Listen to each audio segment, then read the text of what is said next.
Pierre Larouturou, je suis député européen, rapporteur général du budget de l'Europe en 2021 et je suis venu aujourd'hui dans le Vaucluse pour soutenir ceux et celles qui se battent pour être candidats aux législatives, pour défendre les services publics, l'éducation, l'hôpital, pour améliorer les retraites, pour créer une allocation d'autonomie, pour améliorer le salaire minimum.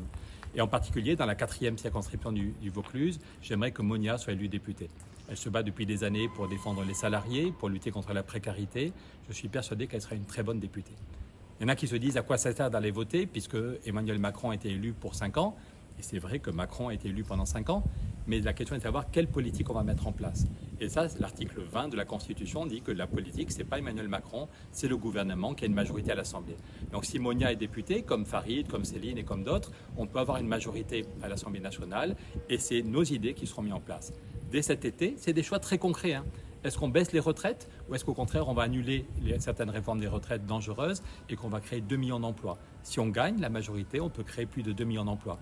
Des emplois dans les services publics, la santé, l'éducation, la police, la justice, des emplois avec un vrai plan climat pour isoler les maisons, faire des transports en commun, faire des renouvelables, des emplois avec la semaine de 4 jours. Hier, j'étais à Bruxelles avec Pedro Sanchez, le Premier ministre espagnol. Eh bien, ils expérimentent la semaine de 4 jours. Et en France, si on passait tous à 4 jours, c'est plus de qualité de vie, c'est plus de création d'emplois, et puis c'est faciliter les recrutements dans les secteurs où on a du mal à recruter. Et on a déjà 400 entreprises qui sont passées à 4 jours sans baisser les salaires et sans abîmer l'entreprise parce qu'il y a des exonérations si on crée des emplois. Donc c'est deux visions du monde très différentes. Est-ce qu'on va baisser les retraites ou est-ce qu'au contraire on va créer 2,5 millions d'emplois, c'est 2 millions de gens qui vont retrouver un boulot et qui vont cotiser pour les retraites. Emmanuel Macron, si on lui laisse les mains libres, il veut augmenter les frais d'université. Ça va être le bazar dans toutes les universités, ça va être trop violent. C'est-à-dire que nous, si on arrive au pouvoir, si Monia est élu, eh bien on pourra voter une allocation d'autonomie.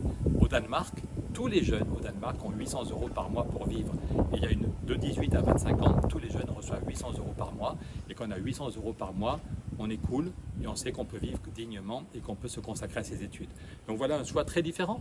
Emmanuel Macron veut précariser les étudiants et les étudiantes en augmentant les frais d'université, et tant pis pour ceux qui sont les plus modestes, tandis que nous, si on gagne, on pourra faire passer une allocation d'autonomie. Augmenter le SMIC à 1 500 €, avec l'inflation qu'il y a en ce moment, c'est vraiment nécessaire. Certains disent que ce n'est pas possible. Eh bien, en Allemagne, la coalition qui vient d'arriver au pouvoir, elle va augmenter le SMIC de 25%.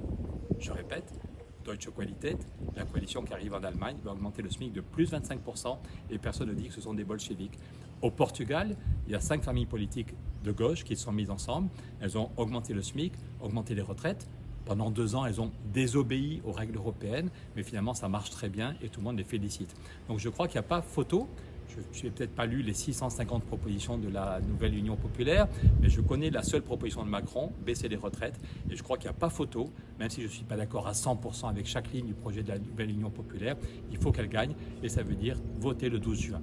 Si tous ceux qui ont voté aux élections présidentielles pour la gauche ou les écolos, si tous et toutes on va voter le 12 juin, on peut gagner, 12 et 19 juin.